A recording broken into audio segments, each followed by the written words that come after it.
नमस्कार, आप देख रहे हैं न्यूज 18 राजस्थान। मैं हूं आपके साथ आयुषी गुप्ता। बुलेटिन की शुरुआत करेंगे इस वक्त की बड़ी खबर के साथ। आपको बता दें कि चुनाव से पहले सीएम गहलोत का बड़ा ऐलान, राजस्थान में भी कराएंगे जातीय जनगणना। सीएम ने ये कहा है, जातीय जनगणना के आधार पर मैंडेट को आगे बढ़ाएंगे। जातीय जनगणना को लेकर के प्रस्ताव पास, ये सीएम ने कहा। बिहार की तरह राजस्थान में भी जातीय जनगणना कराएंगे। कांग्रेस कोर कमेटी की बैठक में जातीय जनगणना को लेकर के देखे प्रस्ताव पास, तो बिहार की तरह राजस्थान सरकार भी जातिगत जनगणना करवाएगी। कल कोर कमेटी की बैठक में ये प्रस्ताव पास हुआ है। कोर कमेटी की बैठक में जो है सचिन पायलट भी मौजूद थे। सीएम गहलोत ने कोर कमेटी की बैठक के बाद कहा कि बहुत अच्छी मीटिंग चली, हमने विस्तार से चर्चा की, मुख्य फैसला बहुत महत्वपूर्ण किया है। रायपुर महाअधिवेशन में जो प्रस्ताव पास हुआ था, उसी के आधार पर राजस्थान सरकार भी बिहार की तरह जातिगत जनगणना करवाएगी। राहुल गांधी बार बार कहते हैं कि जनसंख्या के आधार पर भागीदारी होनी चाहिए, इस कॉन्सेप्ट को आगे बढ़ाएगी।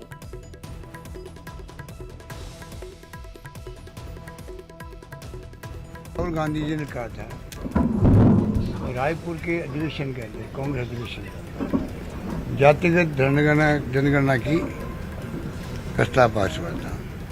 वो हमारे अहम बात है कि हमारे महाधिवेशन कांग्रेस का, अखिल भारतीय कांग्रेस कमेटी महाधिवेशन, उसके अंदर जो प्रस्ताव पास हुआ, उसके आधार पर हमने तय किया है राजस्थान सरकार भी बिहार की तरह जातिगत जनगणना करवाएगी।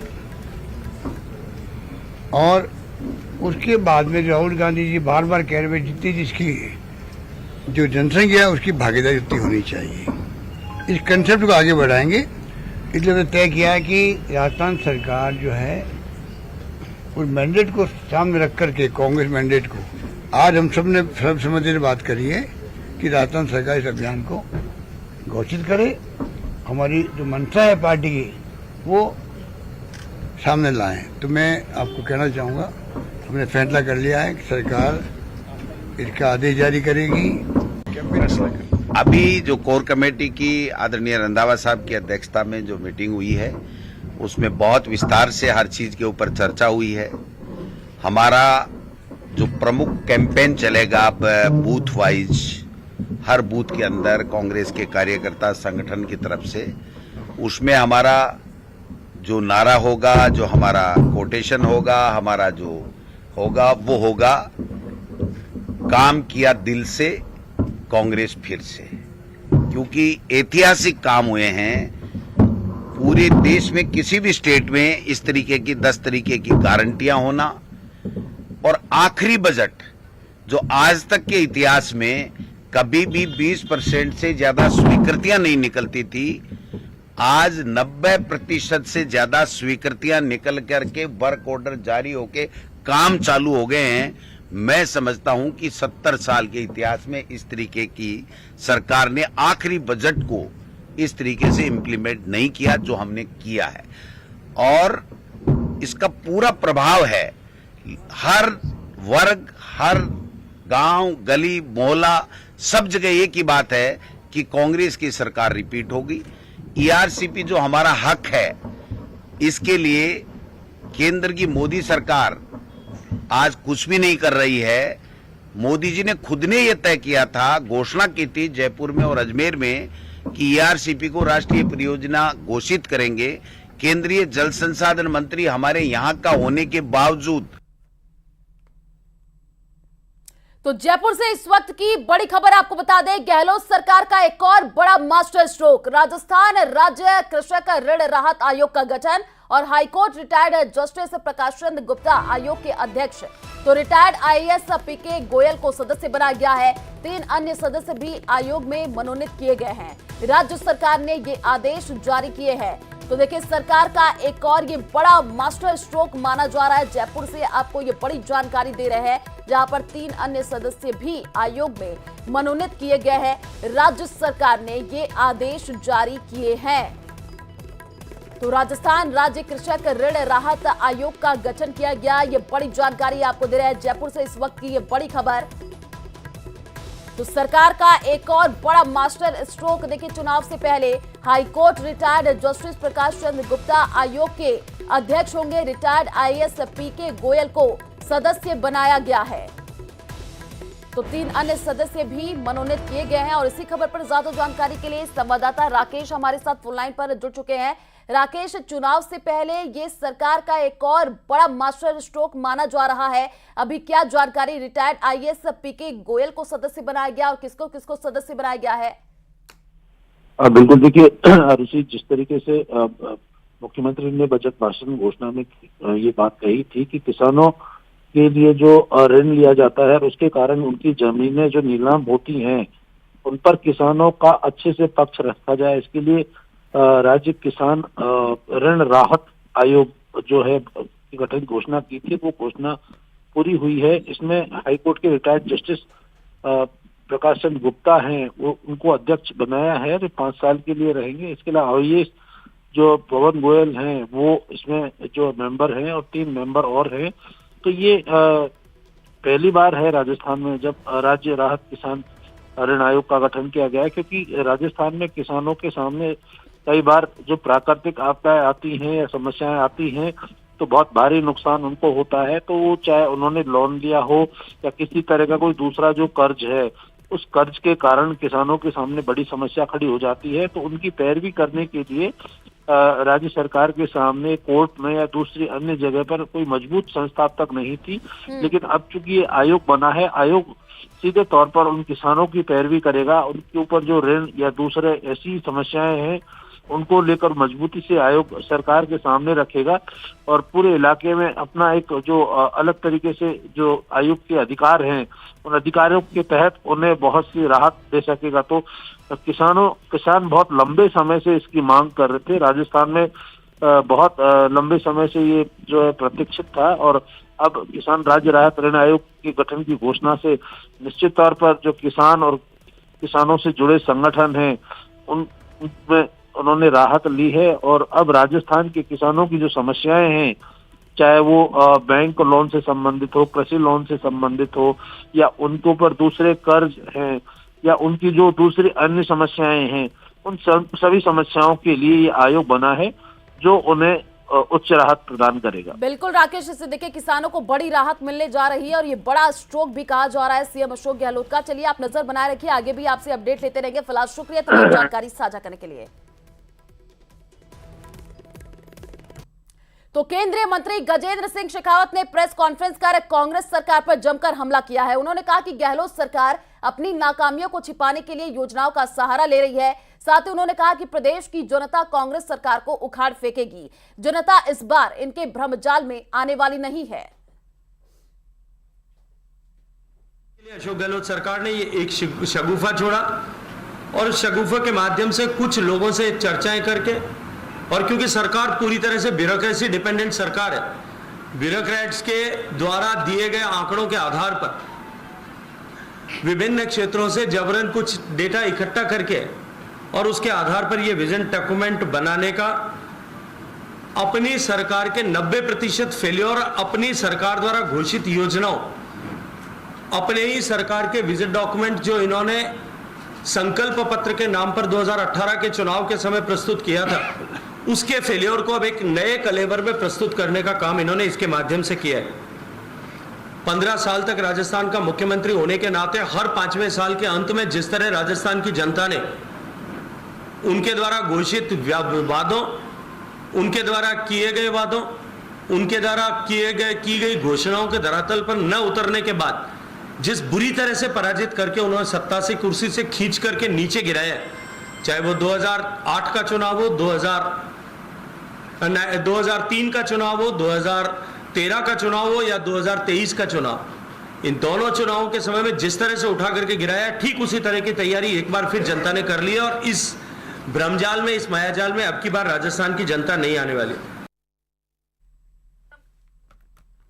तो आचार संहिता लगने से ठीक पहले मुख्यमंत्री अशोक गहलोत ने 3 नए जिलों की घोषणा कर दी है, जिसके बाद अब राजस्थान में 50 की जगह 53 जिले होंगे।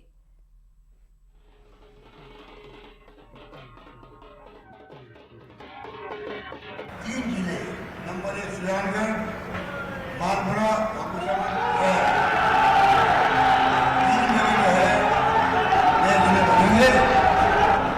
सीएम अशोक गहलोत ने जैसे ही सुजानगढ़, मालपुरा और कुचामन को जिला घोषित किया, लोग जश्न में डूब गए।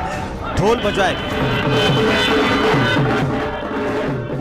पटाखे फोड़े गए और एक दूसरे का मुंह मीठा करवाया गया। 3 जिले नंबर 1 सुजानगढ़, मालपुरा और कुचामन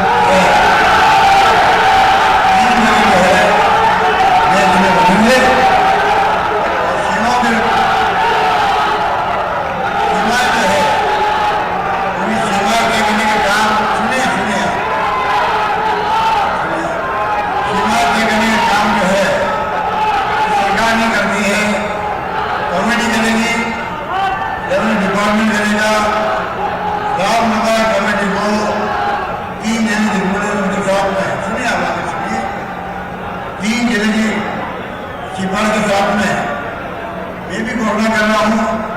बाकी जो एरिया है जहाँ मांग उठ रही है, धरने भी हो रहे हैं, मैं चाहूँगा धरने से समाप्त करो। जो आपकी वाली मांगे हैं कम्युनिटी के साथ जाकर लोगों के सामने प्रदर्शन कर लेंगे और जो होगी मैं उम्मीद करता हूँ कि हमारी नीति में नियत साफ है। हमने कहा है किया है। लंबे समय से सुजानगढ़, मालपुरा और कुचामन को जिला बनाने की राह तक रहे लोगों ने सीएम अशोक गहलोत का धन्यवाद किया है। मैं मालपुरा के जिला बनने पर कोर कमेटी को और अनशनकारियों को सबसे ज्यादा धन्यवाद देना चाहता हूं और उन आदमियों को धन्यवाद देना चाहता हूं जिन्होंने इस व्यास सर्किल के मंच पर अपना पूर्ण समय दिया, कभी निराश नहीं हुए और जिले की लेकर आस जो आज पूरी हुई है, इसके लिए माननीय मुख्यमंत्री महोदय का हार्दिक आभार। सबसे पहले मैं डिग्गी कल्याण जी का बारंबार नमन करके उनको शुक्रिया, हार्दिक धन्यवाद, प्रणाम बोल रहा हूं। आज उनकी कृपा है कि आज मालपुरा जिला घोषणा हो गई है। मुख्यमंत्री अशोक गहलोत को पूरे मालपुरा की जनता की तरफ से हार्दिक बधाइयाँ, धन्यवाद। मालपुरा की जनता को और कोर कमेटी को धन्यवाद देना चाहेंगे कि उनकी 186 दिन की मेहनत रंग लाई है। और दूसरे अशोक गहलोत जी को बहुत बहुत धन्यवाद देना चाहेंगे जो हमारी जनभावना को समझे। जयपुर में गौ सेवा समिति के कार्यक्रम के दौरान मुख्यमंत्री अशोक गहलोत ने राजस्थान के लोगों को चुनाव से ठीक पहले 3 नए जिलों की सौगात दी। इस मौके पर सीएम ने विकास के लिए छोटे जिलों की जरूरत पर जोर दिया। गुड गवर्नेंस के लिए छोटे जिला आवश्यक है, ये मेरी सोच है, मेरी पार्टी की सोच है, हमारी सरकार की सोच है। सीएम गहलोत के मास्टर स्ट्रोक के बाद राजस्थान में 50 की जगह 53 जिले हो जाएंगे।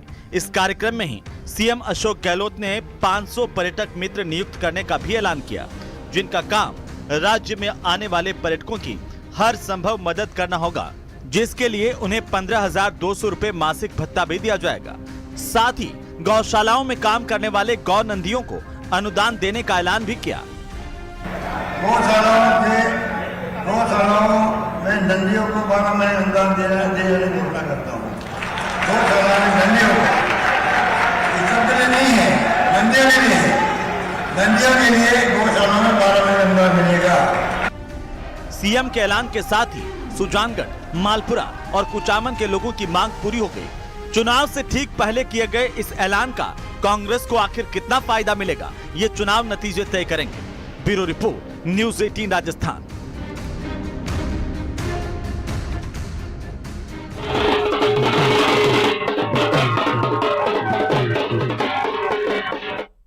तो कोटा से बड़ी खबर का रुख कर लेते हैं। बड़ी जानकारी आपको दे दें, 2 करोड़ के पटाखे मिलने का मामला सामने आया है। पुलिस ने 2 आरोपियों को गिरफ्तार कर लिया है। आरोपी पिता पुत्र को पुलिस ने पकड़ा है और पुलिस ने 2 मंजिला गोदाम पर यह कार्रवाई की थी।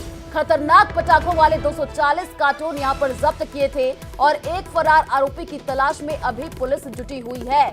तो 2 करोड़ के पटाखे मिलने का ये पूरा मामला है। कोटा से आपको ये बड़ी जानकारी दे रहे हैं, जहां पर पुलिस ने 2 मंजिला गोदाम पर ये कार्रवाई की थी। तो कोटा से ये बड़ी जानकारी, खतरनाक पटाखों वाले 240 कार्टून जो है वो जब्त कर लिए गए हैं। और इसी खबर पर ज्यादा जानकारी के लिए संवाददाता ओम प्रकाश हमारे साथ फोन लाइन पर जुड़ चुके हैं। ओम प्रकाश, 2 करोड़ के पटाखे मिलने का ये पूरा मामला है और पुलिस ने 2 आरोपियों को अभी गिरफ्तार कर लिया है। अपडेट दे अभी इस पूरे मामले को लेकर के। देखिए, अब दोनों आरोपियों जो पिता पुत्र उनको गिरफ्तार किया है, उनसे कई चौंकाने वाले खुलासे हो सकते हैं। हालांकि प्रारंभिक जांच में सामने आया कि ये दक्षिण भारत और तमिलनाडु सहित आसपास के इलाकों से जो पटाखों को लाकर यहाँ पूरे हाड़ौती में सप्लाई किया जाना था, और पूरा मकान जो 2 मंजिला गोदाम था वो पूरा पटाखों से भरा हुआ था। कई तरह के जो बहुत बड़ी आवाज करने वाले गंभीर वारदातों में काम में लेने वाले इस तरह के जो पटाखे हैं जिन पर प्रतिबंध होता है, वैसे भी पटाखे थे, आतिशबाजी थी। 2 करोड़ से अधिक का ये पटाखे जब्त किया गया था। 4 से 5 स्थानों पर क्राइम ब्रांच की टीम ने, कोटा पुलिस की अलग अलग टीमों ने जो है कार्रवाई को अंजाम देकर कल जो पटाखे जब्त किए थे, बड़े कई हजारों कार्टून जो है जब्त किए थे। उस मामले में पिता और पुत्र को जो है पुलिस ने गिरफ्तार किया है, और अब इनसे कड़ाई से पूछताछ करने के बाद पता चल पाएगा कि ये कहीं और पटाखों का गोदाम तो नहीं रखा है, कहीं और सप्लाई तो नहीं किया जाना चाहिए की जा रही थी, कोई और आरोपी तो इसमें शामिल नहीं है। इस पूरे जो मामले में हर पहलू पे पुलिस जांच करने की बात करी, लेकिन ये कहा जा सकता कि कोटा में अब तक की पटाखों और आतिशबाजी के मामले में सबसे बड़ी कार्रवाई को अंजाम देते हुए कल क्राइम ब्रांच की टीम ने, कोटा पुलिस की टीम ने 5 स्थानों पर कार्रवाई को अंजाम दिया, और बड़ी भारी मात्रा में 1000 से अधिक कार्टून में रखे करोड़ों रुपए के पटाखों को जब्त किया था। और उस मामले बिल्कुल ओम प्रकाश, ये बड़ी कार्रवाई पुलिस की तरफ से देखने को मिली है, और पूछताछ में अब देखना होगा क्या कुछ निकल करके सामने आता है। चलिए, शुक्रिया तमाम जानकारी साझा करने के लिए। खबर सीकर से है, जहां उपराष्ट्रपति जगदीप धनखड़ ने मुख्यमंत्री के आरोपों का जवाब दिया। उपराष्ट्रपति ने कहा कि मैं मेरे घर में आता हूं तो भी लोगों को तकलीफ हो जाती है। उपराष्ट्रपति जगदीप धनखड़ लक्ष्मणगढ़ के मोदी इंस्टीट्यूट के कार्यक्रम में शिरकत करने पहुंचे थे। उन्होंने कहा कि लोगों को संवैधानिक पद और कानून की जानकारी का अभाव है।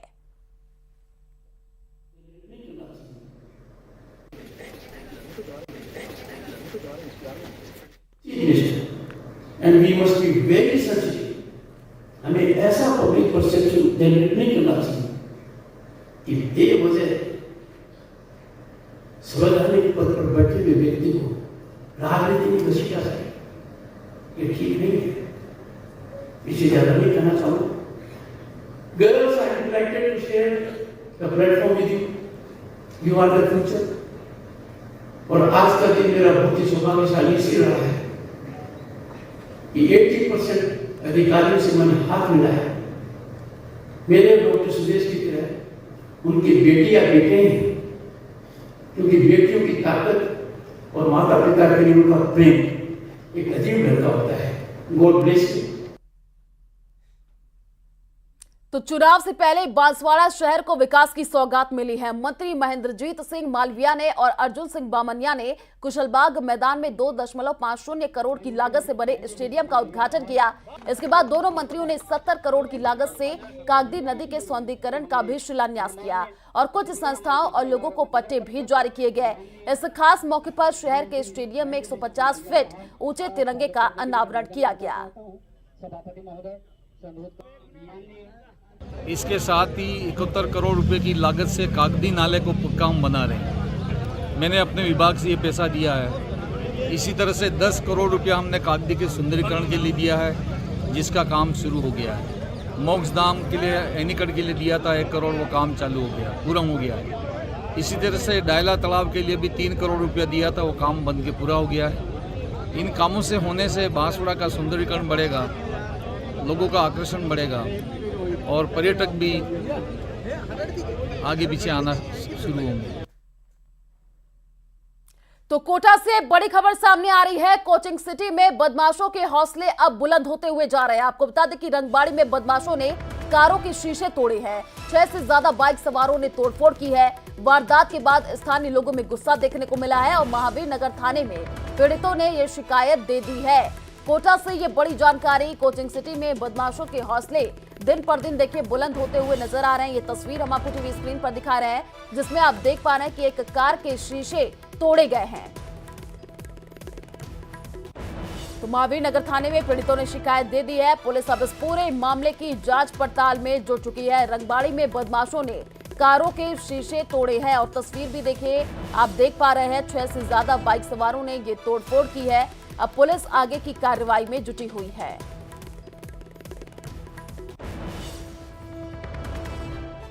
बीकानेर से बड़ी खबर का रुख कर लेते हैं। मोहता सराय खदान के पास व्यापारी जला है। लाखों की नकदी सोना लेकर के व्यापारी निकला था और राहगीरों ने आग बुझा करके अस्पताल पहुंचाया।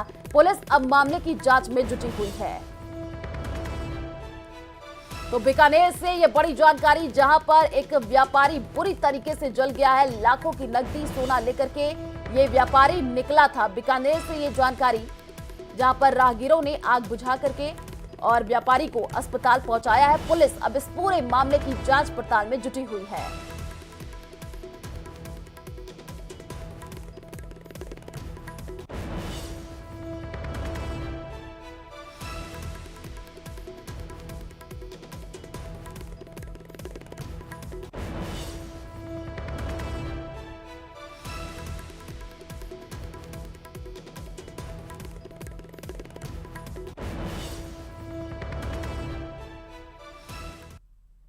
तो हॉकी में भारत ने गोल्ड जीता है। आपको बता दें कि भारत ने जापान को हरा करके गोल्ड जीता है। भारत ने 5-1 से जापान को हराया है और भारत ने 2014 के बाद एशियन गेम्स में ये गोल्ड जीता है। भारत ने 2024 ओलंपिक्स के लिए क्वालिफाई किया है। आपको बता दें कि भारत ने पिछले चैंपियन जापान को हराया। तो हॉकी में देखिए, भारत ने गोल्ड जीत लिया है। भारत ने जापान को हरा करके ये गोल्ड जीता है और भारत ने 5-1 से जापान को हराया है। ये बड़ी जानकारी, 2014 के बाद एशियन गेम्स में गोल्ड जीता है और 2024 ओलंपिक्स के लिए क्वालिफाई भी यहां पर किया है। तो भारत ने पिछले चैंपियन जापान को हराया है और इस बार हॉकी में भारत ने गोल्ड जीता है। जापान को हरा करके भारत ने ये गोल्ड जीता है। तो देखिए, भारत ने 5-1 से जापान को हराया है और 2014 के बाद एशियन गेम्स में भारत ने गोल्ड जीता है।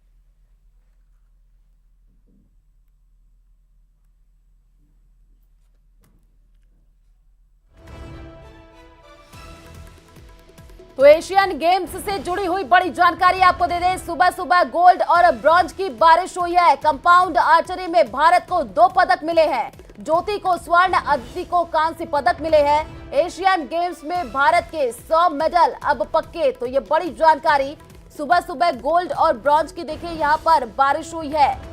तो एशियन गेम्स से जुड़ी हुई ये बड़ी अच्छी खबर आपको बता रहे हैं। बड़ी जानकारी, एशियन गेम्स में भारत के 100 मेडल पक्के हुए हैं। ज्योति को स्वर्ण, अदिति ने कांस्य पदक जीता है।